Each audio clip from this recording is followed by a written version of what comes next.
मोहम्मद एहसान खान आप लोगों के सामने में दो ही बात रखने जा रहा हूँ। एक है भक्त, दूसरा है अंधभक्त। भक्त वो है जो अपने परमेश्वर का पूजा अर्चना आराधना करता है और अपने परमेश्वर के बताए हुए रास्ते पर चलता है, चलने की कोशिश करता है। अंधभक्त जो है वो ना किसी धर्म पुस्तक को मानता है, ना किसी के बताए हुए रास्ते पर चलता है, बल्कि वो इंसान में एक ऐसे इंसान को ढूंढ लेता है जिसका वो पूजा करता है। अगर वो कोई बात कहता है विदाउट एनी साइंटिफिक रीजन से उसको मानता है, यानी कि उसके पास में रीजनिंग कैपेसिटी नहीं होता है, ना उसके पास में कोई लॉजिक होता है। ये एक जाहिलों का ग्रुप है जिनके दिमाग में भूसा भरा हुआ है, वो अंधभक्त हैं। कुछ दिन कबल आप लोग सुने होंगे कि एक प्रवक्ता ये कह रहे हैं कि गोबर जो है वो कोहिनूर हीरे से भी कीमती है। ये कभी हो सकता है? हिंदुस्तान का कोई भी बच्चा इस बात को मान नहीं सकता। एक छोटा से बच्चा भी ये बात को सुन के हंसेगा, लेकिन अंधभक्त इसको मानते हैं। फिर कुछ लोग हैं कहते हैं कि गोमूत्र और गोबर, अगर आप गोबर खाइएगा, गोमूत्र पीजिएगा तो आपके अंदर में कोई बीमारी नहीं रहेगी। अगर कोई बीमारी है तो हट जाएगा, यानी कि हर वो बीमारी का निवारण वो गोबर और गोमूत्र है। इसमें कोई साइंटिफिक ट्रूथ नहीं है, लेकिन अंधभक्त इसको मानता भी है और गोबर सेवन भी करता है और मूत्र पीता भी है, जिसके अंदर में कोई साइंटिफिक ट्रूथ भी नहीं है। आपको मैं एक बात कहूँगा, कुछ दिन कबल इस कोविड के दौर में भी देखा गया कि एक हॉस्पिटल में एक इंसान को भर्ती किया जाता है। उसको ऑक्सीजन की ज़रूरत होती है, वो कोविड का मरीज है, उसको ऑक्सीजन मास्क लगा दिया जाता है, लेकिन उसके घर की 2-3 औरतें दाखिल होती हैं, हॉस्पिटल के अंदर में जाकर क्या करती हैं, उसके मास्क को निकाल देती हैं और उस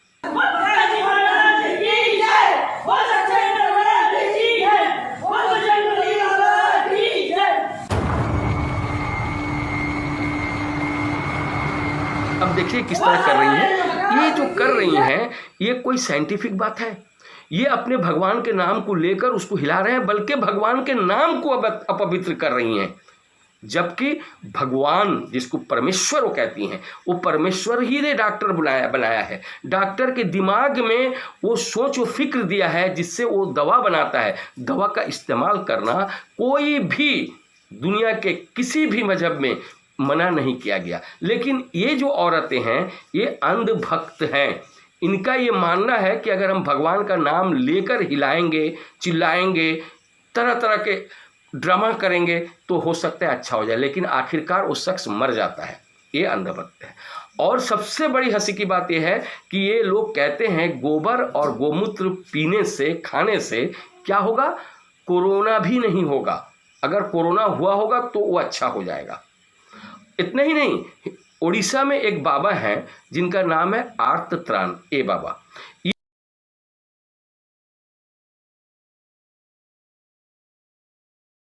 ये बाबा क्या करते हैं, कहते हैं कि मैं अगर किसी को छू देता हूं, कोई बीमार होता है तो वो अच्छा हो जाता है।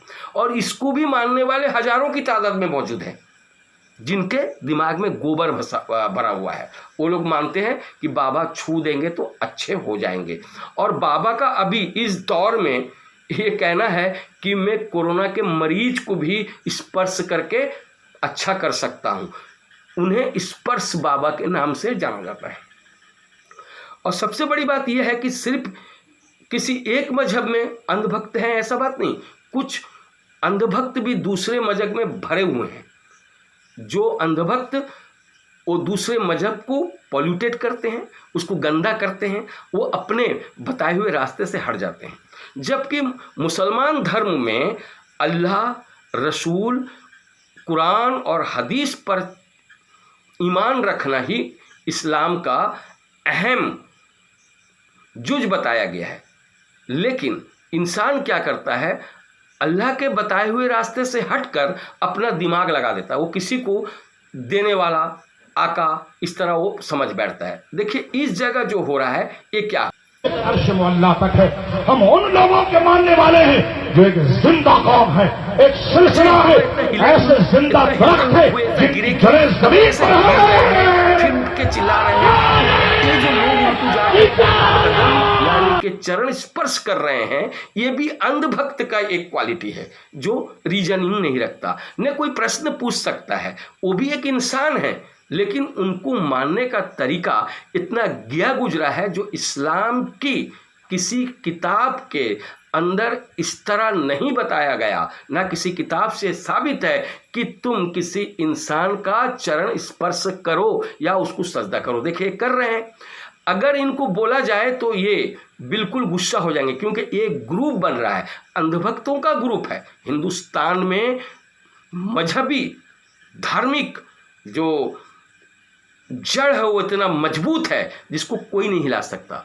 अगर हम सब साइंटिफिक रीजन को सामने नहीं लाकर किसी शख्स को अपना भगवान, अपना देवता मानते हैं, कितने दूर तक गलती और पाप करते हैं ये हम खुद नहीं समझ सकते।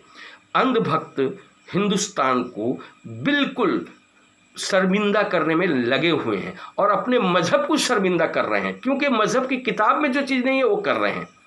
लिहाजा इन सब ड्रामाटिस्ट से बचिए, ये जो ड्रामाबाज हैं इनसे बचिए, वरना आप जिस धर्म के मानने वाले हैं आपका धर्म खतरे में आएगा और आप खुद पाप में पड़ जाएंगे। ये पाप करने से बचना होगा। हमें रीजन को सामने लाना होगा, लॉजिक को सामने लाना होगा, तब हम अपने मुल्क को तरक्की दे सकते हैं। हमारा मुल्क तभी तरक्की होगा जब हम रीजनेबल पर्सन बनेंगे।